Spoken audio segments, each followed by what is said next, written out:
Title: I found a room in my house that wasn't there before. Introduction: it started with a creak.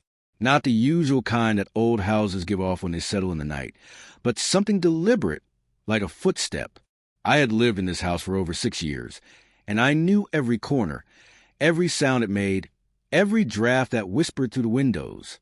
But what I heard that night wasn't familiar, and what I found the next morning made me question everything I thought I knew about this place and myself. Body: the house wasn't particularly old, built maybe in the 70s. When I bought it, I thought I was lucky to get it at such a steal. The realtor mentioned that the previous owner had moved out abruptly after a divorce. Nothing unusual, no hidden horrors, no tragic past. At least that's what I believed. I live alone, unless you count my dog, Baxter, a stubborn basset hound who mostly slept and ignored me. That night, he'd been unusually restless, pacing back and forth in front of the hallway that led to the basement. He refused to go down there. I figured maybe a raccoon or something got in. I made a mental note to check it out in the morning. The next day, around 10 a.m., I went down to the basement. I expected the musty smell, the usual dimness, the piles of boxes from my last attempt at organizing.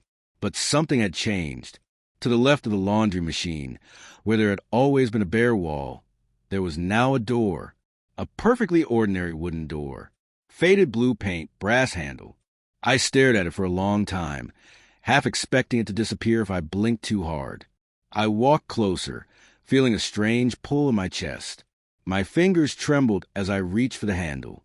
Cold, much colder than it should have been. I hesitated, then turned it. The door creaked open to reveal a room. It didn't make any sense. The blueprints of the house, which I still had from the purchase, showed no such space. There was no way it could exist. The basement backed directly into the hillside behind the house. Yet, here it was. The room was small, about 12 by 12 feet. The walls were painted a muted beige, and the air inside was dry, dustless, almost preserved. A single window on the opposite wall let in a strange gray light, but couldn't possibly open to the outside. There was furniture inside, an old wooden chair, a round table with scratches along the edge, a standing mirror in the corner, its surface clouded like breath on glass, and on the table a journal. I stepped inside. The moment my foot crossed the threshold, the temperature dropped. The sound of the house behind me dulled, like I'd stepped into a vacuum. Baxter barked wildly upstairs, his nails clattering against the floor as he ran from room to room. I picked up the journal. It was bound in leather, dry and cracked with age. I opened it, page after page, all filled in tiny, hurried handwriting. I flipped to the first page. If you are reading this, then the room has chosen you. It finds a new host when the last one fails. Don't trust what you see in the mirror, and never stay after midnight. I dropped the book, my breath caught in my throat. What the hell did that mean? Suddenly, the mirror began to fog. Not slowly, like steam rising from a shower, but rapidly, like it was breathing. I took a step back. Something was moving behind the glass. At first, I thought it was my reflection, blurry but familiar.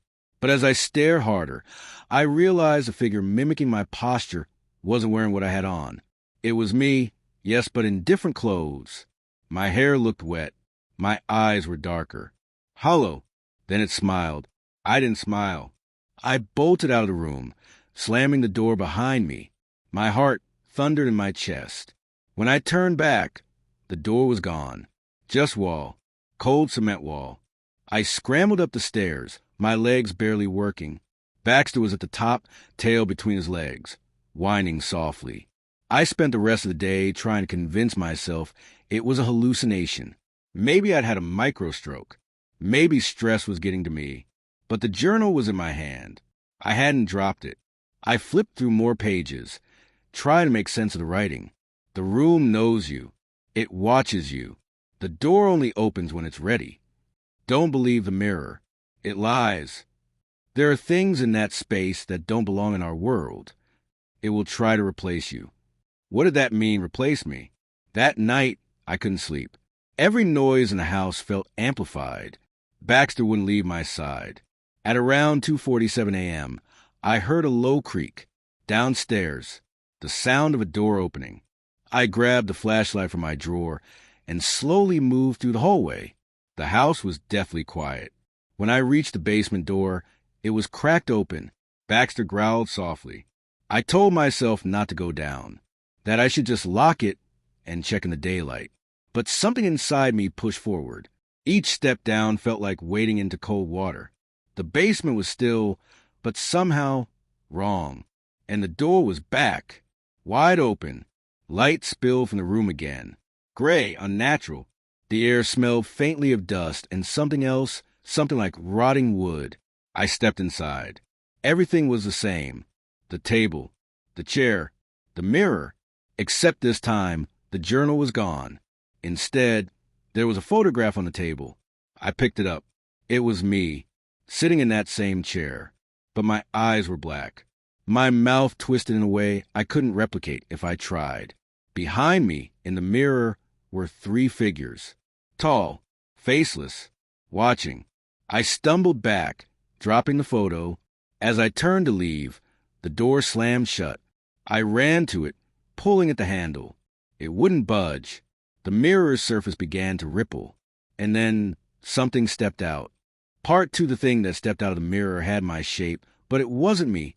It moved with an eerie grace, slow, deliberate, as if it had all the time in the world.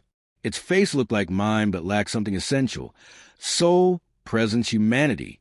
Its eyes were empty, not just in color, but in expression, like windows looking into a void.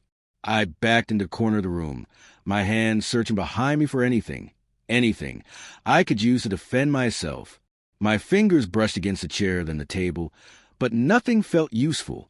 The air had gone so cold I could see my breath, and the light from the window dimmed until the entire room was cast in a bluish shadow. The figure tilted its head. Then it spoke. You left the door open. Its voice sounded like mine, but off-pitch, too flat, too hollow, like a bad recording trying to mimic human tone. My voice cracked. I didn't mean to. I didn't want. But you did. It took another step forward. And now I'm here. Suddenly, the walls of the room shuddered. Dust fell from the ceiling. The mirror behind it started to fog again, and for a brief moment, I thought another figure might appear, but it didn't. Who are you? I managed to say. It smiled again. That same unnatural twist of lips. I'm what's left behind. Before I could react, the thing lunged. I grabbed the chair and swung it instinctively. The impact knocked it backward into the mirror with a loud crash. The glass cracked, sending spiderwebs across the surface, and the creature howled. A sound that wasn't human, wasn't animal, but something else entirely. The moment its body hit the mirror, the door behind me creaked open again. I didn't wait. I ran. I stumbled up the basement stairs 2 at a time, slamming the door shut behind me and throwing the bolt. Baxter barked and jumped around me, agitated and confused. I didn't sleep that night. I sat in the kitchen, lights on, clutching the iron fireplace poker. Morning felt like a lie when it came. I called a contractor that day, told him I needed work done in my basement, new drywall, major repairs, anything to seal that wall off. He came by that afternoon, took a look around, and told me I must be mistaken. There's no room back there, he said, knocking on the wall beside the laundry machine. Solid concrete. No, there's a door, I said, pointing. It's right here. It opens into a room. He gave me a strange look, like I just started speaking another language. I've been in this house before, back when it was on the market. There's never been a room there. I helped inspect it. I didn't argue. What was the point? The room wasn't going to show itself to anyone else. It had chosen me. That night, I heard whispers. Not words, just soft, unintelligible murmurs floating through the air like static. They came from the basement, seeped through the vents, curled beneath the door frames. I stuffed towels under the basement door. Didn't matter. Around 3 a.m., I found the journal again. It was on my kitchen counter. I hadn't brought it upstairs. I opened it with shaking hands. A new page had been written. You struck it. It's angry now. It won't wait for the door. I turned around so fast I almost slipped. Nothing was there, but I didn't feel alone. Not anymore. Over the next few days, my house began to change. Small things at first. A picture frame turned to face the wall, a cup moving slightly on the counter, lights flickering. Then worse. Baxter refused to go near the hallway to the basement. He slept under the bed, whining. On the third night, he pissed himself when the mirror appeared in my living room. Yes, appeared. One moment. There was a bare patch of wall beside the fireplace. The next, the same standing mirror from the room stood there, tall and cracked. The crack from where I'd struck the creature was still there, like a scar. This time, it didn't fog. This time, it showed me images. Myself, wandering my house, unaware, sleeping, eating, reading, all normal things. But I wasn't alone in the reflections. There was always something behind me. Sometimes just a shadow, sometimes a tall figure standing in the doorway, unmoving. I turned off every light in the house and smashed the mirror with the poker. Shards exploded across the hardwood floor. My hands bled from the force. But in the morning, the mirror was back. Oh, the journal now had a new entry. Breaking won't help. It remembers you. That was when I started locking all the doors at night. I bought extra bolts, a security system. Didn't matter. Every night, around 2:47, something tapped against my bedroom window. One tap, then two, then silence. I lived on the second floor. By the fifth night, I stopped sleeping entirely. I recorded audio overnight, played it back in the morning. What I heard made my skin crawl. Footsteps, soft, slow, padding across wooden floors. Then whispers. Then my own voice, saying things I didn't remember saying. Why did you leave me in there? I saw myself again. This time it smiled. It's colder outside the room than inside. Then laughter. Not mine. I decided to go back. I had to, not because I wanted answers anymore, but because I needed to know if I could stop it. The basement door opened before I reached it. The room was already waiting. I stepped inside. The air was still cold, but now I felt welcome. The table was gone. The chair was in pieces, but the mirror was intact, and on the wall above it, written in black soot or mold or blood, were the words, "You're not who you think you are." I felt dizzy. My knees buckled, and I collapsed to the floor. The room felt like it was breathing. A sound echoed from the mirror, wet, slithering, like something crawling inside the glass. Then it cleared. My reflection stared back. Same clothes, same bruised arms, same blood-streaked face. But my reflection raised a hand, and I didn't. Then it spoke. "You're the copy." I screamed. The room flickered like a dying light bulb. For a brief moment, the walls vanished, and I saw them. Hundreds of rooms, side by side, all identical, each with a person inside, each screaming. Then everything went black. When I woke up, I was back in my bed. Morning sun streaming through the window. Baxter lay beside me, breathing slow and steady. I thought maybe it had been a dream. Maybe sleep deprivation had taken its toll. Until I looked in the mirror in the hallway. The crack was still there. And behind my reflection, the door was open. Part 3. I avoided mirrors after that. Covered them with sheets. Turned them to face the walls. Even unplugged the digital ones in the smart devices. But reflections found me anyway. In the puddle outside my porch after a rainstorm, in the glass of a picture frame, in the black screen of my turned-off TV. And every time I saw it, that second version of me, watching, I stopped leaving the house unless I had to. Grocery trips turned into quick, frantic runs. I avoided eye contact with anyone because I was starting to see it in them too. A twitch, a blankness, an uncanny double that blinked just a beat too slow. It was like the world was growing new layers I wasn't supposed to notice. One night, around 2:30 a.m., Baxter started growling. Not barking. Growling deep in his throat, low and tense. He stood at the foot of the bed, staring at the closed bedroom door. I hadn't heard anything, but he had. I sat up slowly, heart pounding. Then came the knock. 3 sharp raps against the door. Not hesitant, not friendly. I didn't move. Neither did Baxter. The knock came again, followed by the soft rustle of papers, like someone flipping through a book. Then I heard my own voice whispering just outside the door. "You forgot to write it down." When I finally opened the door, nothing was there, just an open notebook placed carefully on the hallway floor. My journal, the one from the basement. It was open to a blank page, but new handwriting had appeared. "You're slipping. The walls between you and it are thin now." The next day, I drove to the edge of town.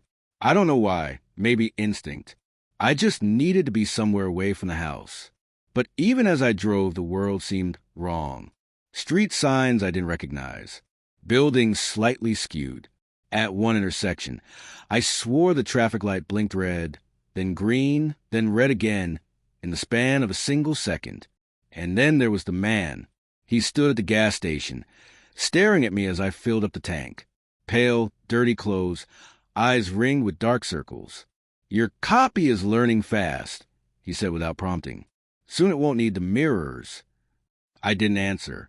I got in the car and drove. But the damage was done. That night, I woke up to a strange noise, a wet, dragging sound. I sat up in bed and saw muddy footprints across the floor. They started at the mirror on the wall and ended beside my bed. I froze, too terrified to move. Baxter whimpered and crawled under the blanket. And then nothing. Silence. I stayed awake until sunrise. I decided to burn the journal. I took it out to the backyard, lit a match, and dropped it onto the pages. The flames took hold. The paper curled. But the next morning it was on my kitchen table, ash-smeared, smelling like smoke. And there was a new entry. Fire doesn't work where it comes from. By the end of that week, I started to forget things. Not big things, not at first, but details. What day it was, what I'd eaten for breakfast, the name of my old high school. Then it got worse. I found post-it notes around the house in my handwriting. Reminders. You are the original. Don't trust the reflection. If the basement door is open, close it immediately. Never answer mirror after 3 a.m. Sometimes I woke up and found new notes I didn't remember writing. Ones that didn't sound like me. You should let it out. You're already halfway gone. One night, the mirror on the living room wall started dripping. Black liquid seeped down its surface, pooling on the floor like ink. I watched as my reflection smiled again, then stepped back into the darkness behind the glass. Then it was gone, and the next day, a door appeared in the upstairs hallway. A door I had never seen before. White wood, brass handle, no keyhole. I stared at it for hours, put my hand on it. It was warm. I didn't open it. Not then. But I knew it wasn't going to wait forever. Part 4. The door at the end of the hallway waited for 3 nights before it opened on its own. I hadn't touched it. I swear I hadn't. I would have remembered that. At least, I think I would have. On the 3rd night, around 3:17 a.m., I woke to the creaking sound of old hinges. Not from downstairs.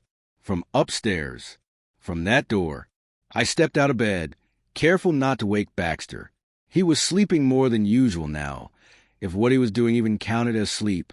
He barely moved, barely blinked.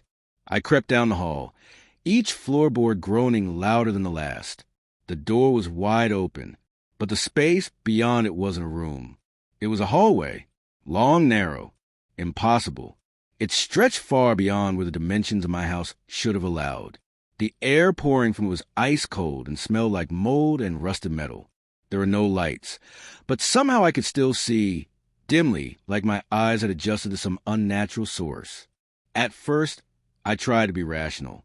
Maybe I was dreaming. Maybe I was in some fugue state, caught between sleep and waking. But when I pressed my hand to the wall, I felt it solid, rough, damp. I turned to leave, but the door was gone. Behind me was only more hallway. I tried to retrace my steps, but the walls began to change. Pictures appeared, frames with cracked glass, all hanging crookedly. Each one held a photo of me, but in places I'd never been. Sitting in a dark forest under moonlight, standing at the edge of a well, staring into a mirror with no reflection. I passed a doorway with no door, Just a frame and a room bathed in blue light. Inside was a woman with her back turned, brushing her hair in front of a shattered vanity. Her arms were too long, elbows bending the wrong way. She didn't turn to look at me, but I felt her smile anyway. I kept walking. Another doorway. This one led to a child's bedroom. Toys scattered across the floor. A mobile spinning slowly above an empty crib. The lullaby playing was soft, warped. Then a whisper from the shadows. "He's almost you." I turned and ran. The hallway twisted, literally twisted, like it was ringing itself. I stumbled, crashed into a wall, my hand landing on something wet. I looked down and saw ink dripping from the cracks in the wood, pooling beneath my feet. Then, ahead of me, another mirror, not hanging, standing, propped against the wall like someone had just placed it there. I saw myself again. Same face, same fear, but something was off. My reflection was smiling. Slowly, it raised one finger to its lips. SHHHH. I stepped closer, my breath fogging the surface. My reflection did not mimic it. And then it spoke. "You're getting closer.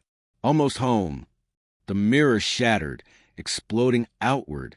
I threw my arms up just in time to shield my face, glass slicing across my forearms. I stumbled back, and suddenly I was falling. A sharp drop. No time to scream. I landed on a hard surface with a jolt, and I was back in my house. In the kitchen, morning sunlight filtering through the window. The clock read 7:03 a.m. Baxter was standing at the doorway, head tilted, watching. I thought maybe I'd imagine it all, until I saw the message on the fridge, written in magnets. "Next time, bring it something." That day I noticed something new. My reflection wasn't just mimicking me anymore. It was delaying, a half-second lag, almost like it was waiting to see what I'd do first. I stared into the mirror in the bathroom for an hour, testing it, tilting my head, raising one eyebrow, touching my face. At the 53-minute mark, it moved before I did. Only once, just a twitch of the fingers. But it was enough. I didn't go back to the upstairs hallway that night, or the next, but I knew I would have to eventually, because the hallway came to me. The door began appearing in different places. In the corner of my bedroom, behind the shower curtain. Once, even inside the mirror itself, like I could step through the glass if I dared. And the journal reappeared again, always back on my nightstand, no matter where I tried to throw it. New entry. It's hungry. It wants the real one now. The next day, I found claw marks on the inside of my closet door. Deep, splintered, as though something had tried to scratch its way out. Not in, out. I boarded it up, hammered nails through the frame. But the sound of scratching continued every night, and sometimes whispers, a voice that sounded like mine, pleading, "Let me out. It's me. You're the copy." Part 5. I stopped sleeping altogether. Every time I closed my eyes, I'd wake up somewhere else. If I woke up at all. Sometimes I'd open my eyes and be in the hallway again, standing in front of the door, even though I swore I never moved. Sometimes I'd be in bed, but the ceiling would be different, smooth and red, like skin stretched too tight. Baxter stopped barking. He no longer growled or whimpered, or even acknowledged me. He'd just sit by the window, staring out like he was waiting for something to come. And then, one night, I caught him wagging his tail at the mirror. Not at me, at my reflection. That was a night I understood whatever lived behind the mirrors inside the hallway. In that other place, it didn't want to kill me. It wanted to replace me. The scratches on the closet door grew deeper. On the 4th day, I woke to find the nails I'd hammered in curled outward, like something had pried them loose from the inside. The boards were splintered, not broken, not bashed through, peeled back, delicately, almost surgically. I called a locksmith. I told him I needed all the locks in the house changed. Every single one. He came around noon. A normal man. Nice enough. Smiled a little too long. When he stepped inside, he glanced at the upstairs hallway and frowned. "Don't go up there," I said automatically. He looked at me strangely. I wasn't planning to. An hour later, he finished and left. I double-checked every door, every window. I even barricaded the hallway entrance with furniture. I felt safer. Not safe, just postponed. But when I turned on the kitchen light, I found a small key on the counter. Old, iron, cold. Attached was a tag with smeared ink that only said, "You're ready now." I didn't touch it. I wrapped it in foil and locked it in a drawer. That night, the door returned. In the living room this time, where the TV had been, the TV was gone, just vanished, and in its place was the door. I didn't open it, but I stood there, staring at it for hours. I could feel it, vibrating faintly, like something behind it was breathing. At 3 a.m. exactly, there was a knock, but not from outside, from every wall of the house. At once, as if dozens of fists were pounding from within, the lights flickered. Baxter began howling. Not barking, howling, long and mournful, like something primal had awakened in him. And the hallway door creaked open. Not fully, just an inch, enough to let something watch. I saw the eye, just one, human shape, but wrong, too black, too still, like a doll's eye behind a layer of oil. It blinked. I ran. I took Baxter and fled into garage, locked the interior door, slept in the car with a hammer in one hand and the journal in the other. But the journal was open again. A new page, a new message. Running only teaches it how fast you bleed. In the morning, the house was quiet. Still, normal. The door was gone. The TV was back. Baxter lay beside me, watching the wall. I began to think I imagined it, until I went into the bathroom and saw my reflection. This time it wasn't smiling. It was screaming, mouth open wide, eyes bulging, hands pressed against the glass as if it were trapped underwater. And then, slowly it stopped, its body stilled, its head tilted. And then I watched it slowly turn around. I stared at its back. It didn't match mine. It was covered in eyes. Each one blinked. I smashed the mirror. Glass exploded outward again. This time, I didn't care about the blood on my hands. But I saw something buried in the wall behind the mirror. A door frame, hidden under the drywall. A second hallway. Just waiting. Part 6. The wall behind the mirror shouldn't have existed. The layout of my house didn't allow for anything on the other side of that wall. Just open air and the neighbor's fence. But there it was, a door frame, partially rotted, with a strip of wallpaper curling at the edge like old skin peeling away. I stood staring for a long time, hands shaking from the glass, my breath fogging the shards still clinging to the mirror's edge. Baxter paced behind me, low growls rumbling in his chest, but not directed at me, at the wall. I pulled the rest of the plaster away with bare fingers. Beneath it was more of that same wood, blackened, warped, soaked with something that smelled like rotten iron. There was no knob on the door, no visible lock, just a small, square keyhole. The key on the kitchen counter, the one I hadn't touched. I went downstairs. The foil was still in the drawer, neatly wrapped, untouched. But when I opened it, the key was warm. Not from the air. This warmth came from within, like it had a pulse. I told myself not to do it. I told myself to burn it, bury it, crush it. Instead, I climbed the stairs and pressed it into the keyhole. It fit. The moment it turned, the wood groaned like it was sighing in relief, and the door swung inward. The hallway beyond looked the same. Endless, flickering shadows, air that felt thick like syrup and smelled of mildew and old breath. But this time, it felt closer, like it had been waiting for me to open this door specifically. I stepped in, and the moment I did, I heard the door slam shut behind me. I didn't turn around. I didn't need to. I already knew there'd be no door there anymore. Instead, I moved forward. The hallway stretched on, but now it was lined with doors. Dozens of them, all mismatched. Some metal, some rotting wood, one with leather stretched across the surface like skin. Each door had a sound behind it. A voice, a whisper, a weeping, a laugh. But one door stood open, slightly ajar. I couldn't help it. I walked to it, slowly like sleepwalking. Inside was a room that looked like my childhood bedroom. Exactly. Every toy, every book, even the poster of the solar system with Pluto still listed as a planet. And in the bed, a younger version, 7 or 8 years old, sleeping. I stood there in silence until the child's eyes opened. He didn't scream. He smiled. "Finally," he whispered. "We've been waiting for you." His mouth didn't move with the words. The voice came from the corner of the room, where a second figure sat. A woman, pale still, with long black hair and eyes that opened far too wide. Her mouth didn't move either, but the voice continued, filling the space. "You left us," she said. "You left us in the dark." The child stood up, walked to her side, and took her hand. "You're not me," I said, but they only tilted their heads, perfectly in sync. "We were the first," the woman whispered. "You're the last." I ran.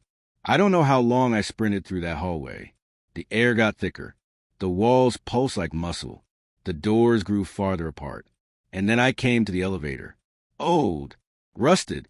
Its doors were dented like something inside had tried to claw its way out. But it opened for me. Inside, a single button. Down. I pressed it. The descent felt endless. My ears popped. The temperature dropped until I could see my breath. When the doors opened, I saw myself again. This time in a room filled with mirrors. 1,000 versions of me. But only one moved.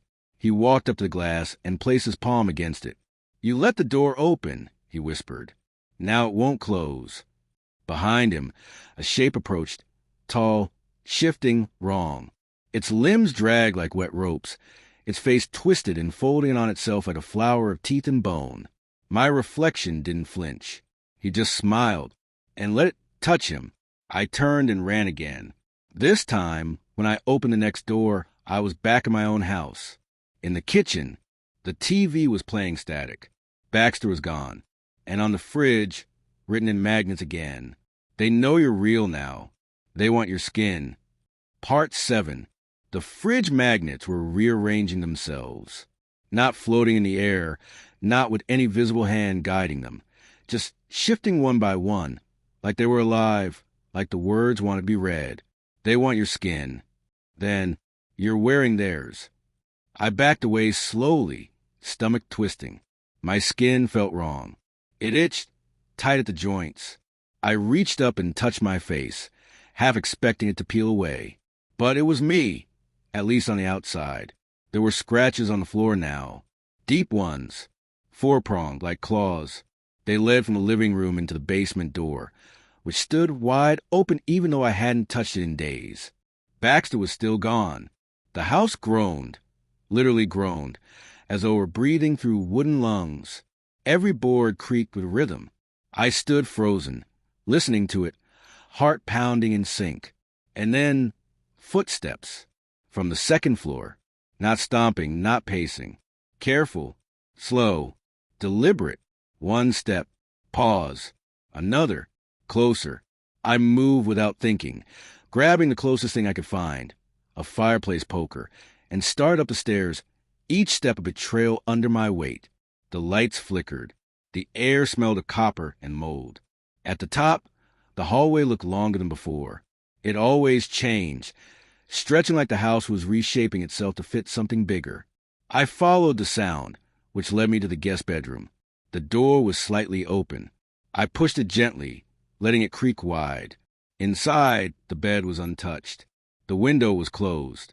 Nothing seemed out of place until I saw the mirror. It had returned. Even though I'd smashed it days ago, it was back, flawless, clear, humming faintly.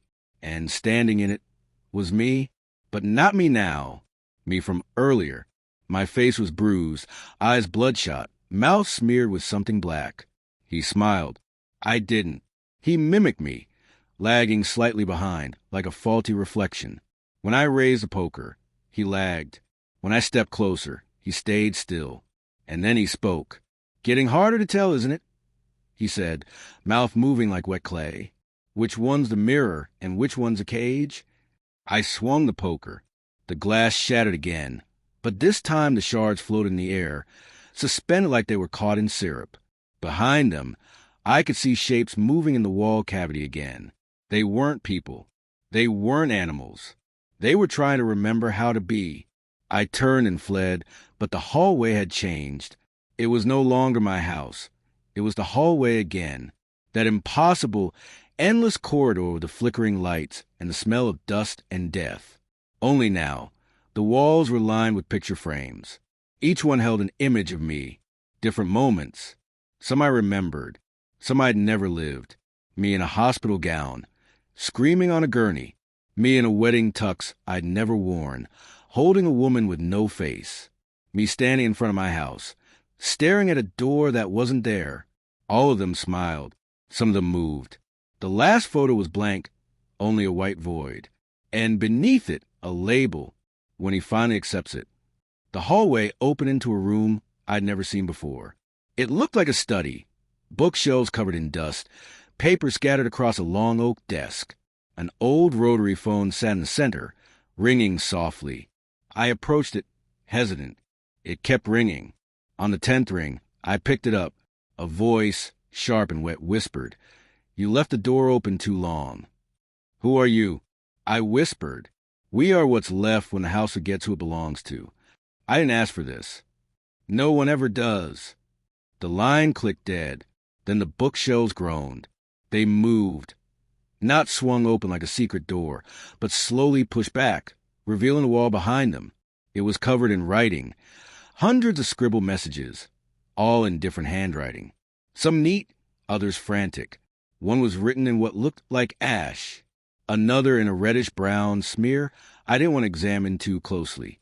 Don't trust the mirrors. Every room is a memory someone else left behind. It wears your voice until it knows how to scream. The exit is a lie. If you see yourself smiling, run. One line was still wet. Fresh. You were never alone. I backed away, shaking. My body felt foreign again. My hands didn't feel right. Too smooth, too clean, like they'd been replaced. A door opened behind me. Not creaked. Opened. Deliberate. Inviting. I turned slowly. Beyond it, a staircase spiraled downward into total darkness. It pulsed with warm air and something deeper, like the hum of power lines or distant thunder. I should have stayed. Instead, I stepped through. One step, then two. On the third step, I realized I wasn't alone. A hand brushed mine. Cold, fragile, not entirely solid. But it didn't pull me back. It held me in place. I couldn't move. I couldn't scream. And slowly, the steps beneath my feet began to vanish. Part 8. The staircase was disintegrating beneath me, vanishing step by step into the yawning dark. I felt weightless, suspended in a void with no up or down. The only sensation was the cold, skeletal hand gripping mine. It wasn't trying to hurt me. It was holding me still, and then it pulled, not downward, not into the dark, but sideways, like reality folded and turned, dragging me through it. There was no falling sensation. It was like being peeled out of one dimension and slid into another. When my feet touched solid ground again, the world had changed. I stood in a narrow hallway with walls made of flesh. Not just texture like it, made of it. Veins throbbed beneath the surface, and something warm oozed down in places where the skin had split.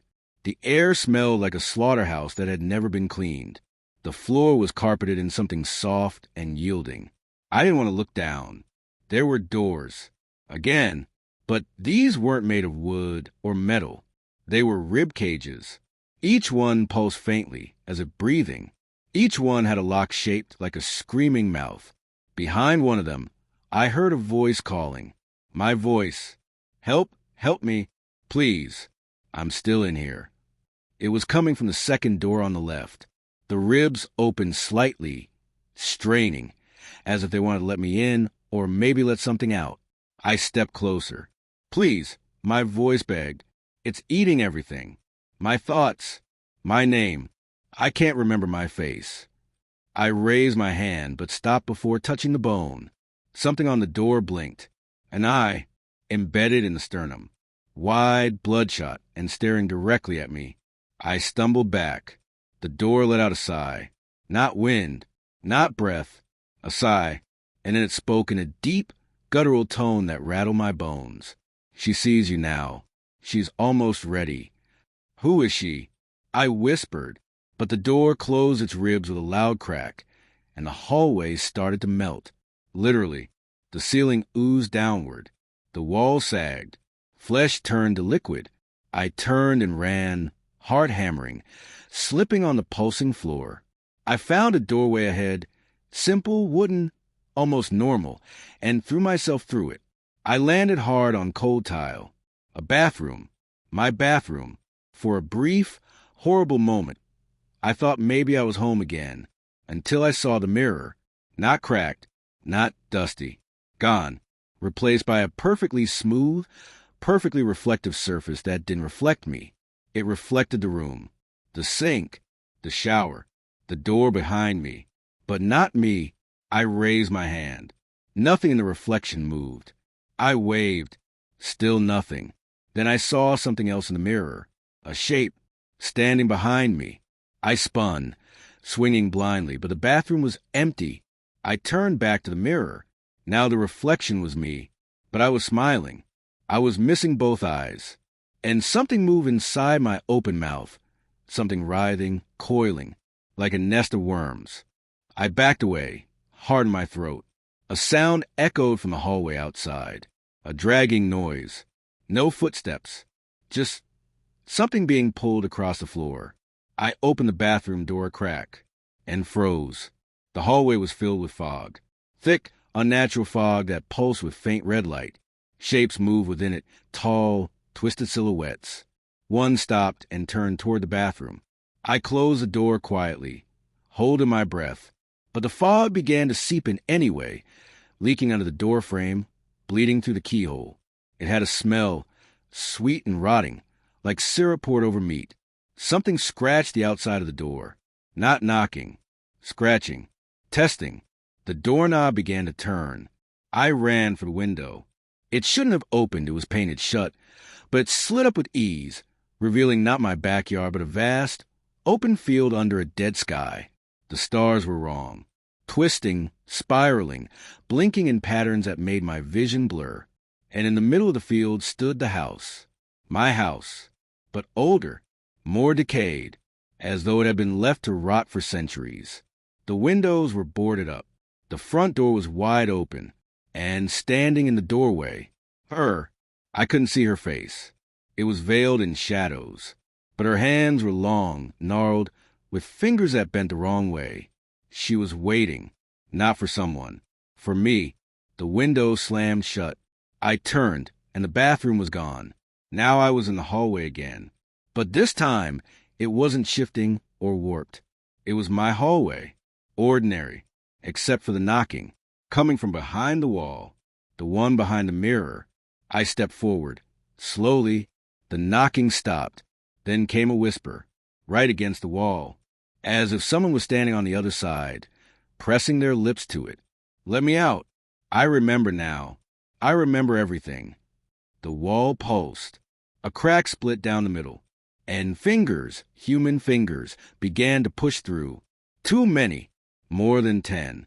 More than 20.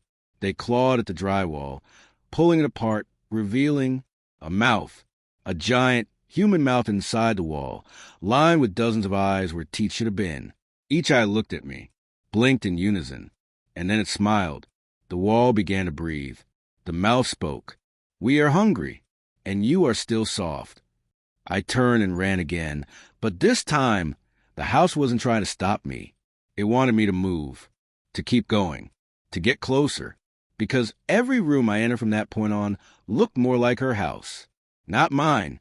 She was changing it, shaping it, making it ready. Part 9. I don't know how long I ran. Time had become slippery, meaningless. Minutes stretched into hours.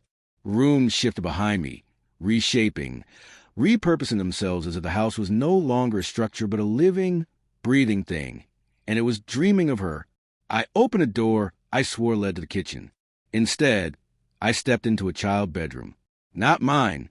The wallpaper was a dull yellow, curling at the corners. Faded toys lined the shelves, wooden blocks with unfamiliar letters, a rocking horse that moved ever so slightly even in still air. A mobile dangled from the ceiling. Its plastic stars melted together into a strange spiral. But it was the crib in the center that made me freeze. Inside, a baby lay silently, not crying, just watching me. Its eyes were too old, too knowing, and its face, God, its face was mine, not just similar, identical, except it had no mouth, only smooth skin stretched over where lips should have been. I stepped back, trembling. The mobile began to spin. A soft lullaby played from nowhere, warped and slowing, like it had been recorded underwater. And then the baby raised one tiny, trembling hand and pointed. Behind me, I turned. She was there. No longer just a shadow in a doorway. No longer hiding in the cracks of the house. Her veil was gone. Her face was mine, too, but twisted. A grotesque imitation. Skin sagged like melted wax. Eyes too wide. Mouth stitched at the corners, yet still twitching as if trying to form words she no longer remembered how to say. She didn't walk. She slid, hovering just above the ground. Her fingers brushed the floorboards, leaving black, oily streaks behind her. And in her other hand, she held something. A mask of me. She raised it slowly, reverently, like a priest offering a sacrifice. Then she pressed it to her face. And when she looked at me again, it fit perfectly. She became me, only wrong. Her mouth tore open. "Stop pretending," she hissed. "You're not the first." I backed into the crib. The baby, my voiceless twin, reached for me, clutching my wrist with unnatural strength. The woman lunged, and then everything went white. Just white. A blank space. No walls. No ceiling. No floor. Just endless nothingness, and me standing in the center of it. I screamed. My voice echoed, but it wasn't mine anymore. It was hers. Laughter filled the space, building into a chorus. Dozens, maybe hundreds of voices. All me, all laughing. The white dissolved, and I was back in the hallway. Only now it was bleeding. Blood seeped from the ceiling. The light bulbs flickered and burst one by one as I passed beneath them. The paintings on the walls, all those strange snapshots of my life that had never happened, had changed. Now they showed only her, in every frame, watching me, growing closer in each one, until the last painting showed her directly behind me. I turned instinctively. Nothing there, but her breath was in my ear. "I've been inside you since the first time you lied to yourself," she whispered, "since you found the room." "I didn't ask for this." I gasped. "You opened the door." She stepped in front of me, held out her hand. It held the old key again, the one from the very first day. The one I'd found lying on the floor outside that impossible door. "You can still make it stop," she said. "Just unlock it. Let me out. Let us finish." I stared at the key. My fingers trembled as they reached for it. I felt it, heavy, ice cold. Somewhere deep down I knew unlocking the door wouldn't free me from her. It would free her from me. Behind us, the hallway opened into a massive space that couldn't possibly exist in this house. It stretched out endlessly, lined with doors. Hundreds of them, all identical. Each one pulsed faintly. And behind each, I sensed a version of me, a fractured self, a memory, a failure, a lie, all the lives I'd never lived, all the regrets I'd never buried, all trapped in this place. A prison built from choices I didn't remember making. "This is what you are now," she said softly. "A house full of empty rooms." She stepped back, blending into the shadows. I held the key tight in my fist, breath catching. And then one of the doors began to open, slowly, creaking, not by my hand, not by hers. Someone or something else was in here with us.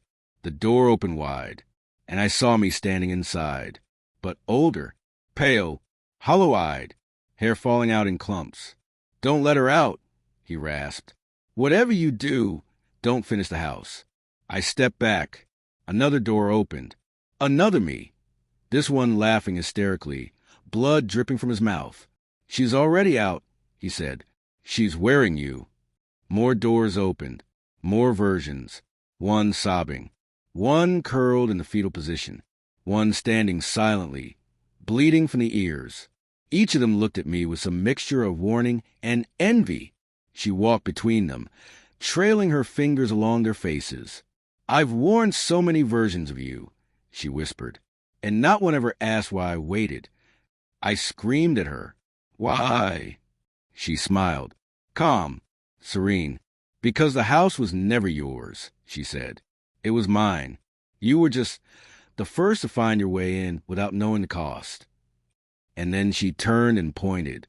The original door, the one I'd opened, the one I'd first found. It was there again, waiting. Open. Part 10. The open door stood like a void, darker than darkness itself, swallowing the pale light that tried to seep into the hallway. I could hear it, her voice from beyond, whispering my name, pulling me closer like a siren song, promising relief and release. I wanted to run the other way, to shut the door and never look back, but my feet moved forward, drawn by something deeper than fear or logic. The key was still clutched tightly in my hand, its cold weight grounding me to a reality slipping faster than I could grasp. I stepped inside. The room greeted me with a silence, so thick it pressed against my eardrums. The air was stale, heavy with dust and something metallic, like blood long dry but never forgotten. Walls closed in, walls I couldn't see but felt, pressing closer, squeezing. The floor beneath my feet was uneven, shifting like a living thing. Every breath I took tasted of iron and rot. And then I saw her, not the twisted version, not the shadowy figure lurking in corners. This was the real her, my reflection, but fractured, hundreds of shards of a mirror suspended in midair, each showing a different version of me. Some smiled, some screamed, some stared blankly like ghosts trapped in glass.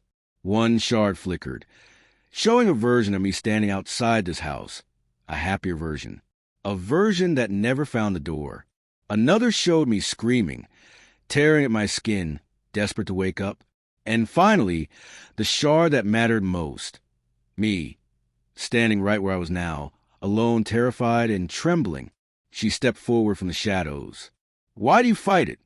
She asked softly, voice like silk over steel. This house, this room, it's part of you, every secret you hide, every fear you bury.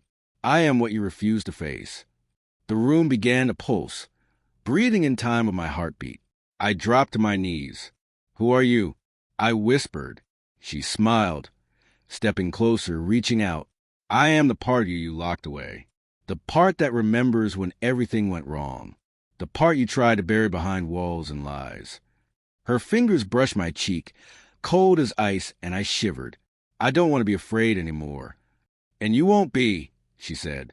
But first, you must open your eyes. Suddenly, the shard around me shattered. Pain exploded in my head. Memories flooding in like a broken dam. The moments I had repressed for years. The loss, the betrayal, the guilt. I saw the truth I denied. The night I locked that door for the first time. The night I buried pieces of myself survive. I screamed, clutching my head, falling backward as the room dissolved. I woke up on the floor of my own living room. Sunlight streamed to the windows, ordinary and warm. The door I'd found, the one that wasn't there before, was gone. But in my hand was the key. Cold, heavy. I looked around, heart pounding. The house was silent, normal. But something inside me had changed. I understood now. The house wasn't haunted by her. It was haunted by me, by all the parts of myself I'd tried to hide. The room had never been about walls or doors. It was about acceptance. I rose slowly. The key slipped from my fingers, clinking on the floor. I smiled, a real smile. And for the first time in a long time, I felt whole, because some doors once found never truly close. But you don't have to be trapped behind them. You just have to learn to live with what's inside. The house remains quiet now. But sometimes, late at night, I swear I hear a soft knocking. A reminder that the past isn't gone. It's just waiting for me to face it again. And when I do, I'll be ready. because I finally found a room in my house that wasn't there before, and I'm not afraid of it anymore. And